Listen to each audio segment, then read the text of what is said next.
అత్యున్నత ప్రమాణాలతో హైదరాబాద్ నగరాన్ని అభివృద్ధి చేయాలనేటువంటి సంకల్పానికి పారిశ్రామికవేత్తలు సహకరించాలని తెలంగాణ ముఖ్యమంత్రి రేవంత్ రెడ్డి అభ్యర్థించారు.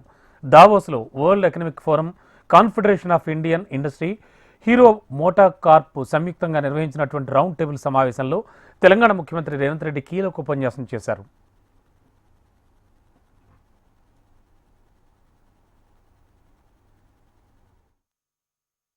Besides infrastructure and sustainability, I also have to think of access. Lots of people may not have money for rail or bus. My government has given free bus travel to around 20 million women.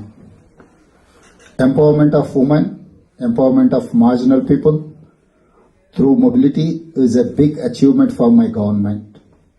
We are building a new future city, a net zero city.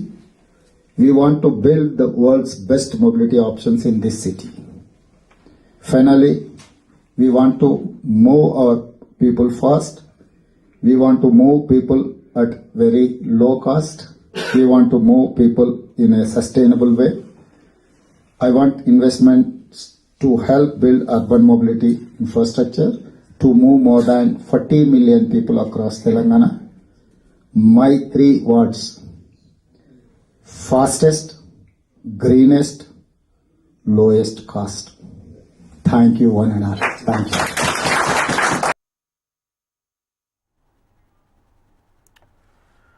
Telangana భవిష్యత్ అభివృద్ధి ప్రణాళికలో భాగంగా హైదరాబాద్ సమీపంలో అత్యున్నత ప్రమాణాలతో future city నిర్మిస్తున్నామని Revanth Reddy వెల్లడించారు.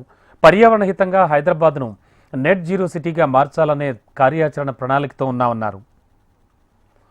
ప్రపంచ అవసరాలకు అనుగుణంగా అందుబాటులో ఉంచినటువంటి కాలుష్య రహిత ఎలక్ట్రిక్ వాహనాల వినియోగంపై ప్రత్యేక దృష్టి సారించామని రేవంత్ రెడ్డి వెల్లడించారు.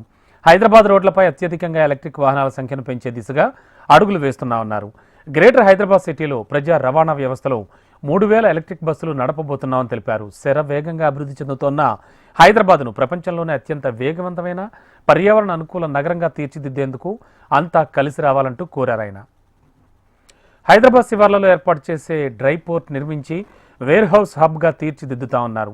పారిశ్రామిక ఉత్పత్తులను ఎగుమతి చేసేందుకు వీలుగా మచిలీపట్నం పోర్టుకు రైల్వే మార్గాలతోనూ అనుసంధానం చేస్తామన్నారు.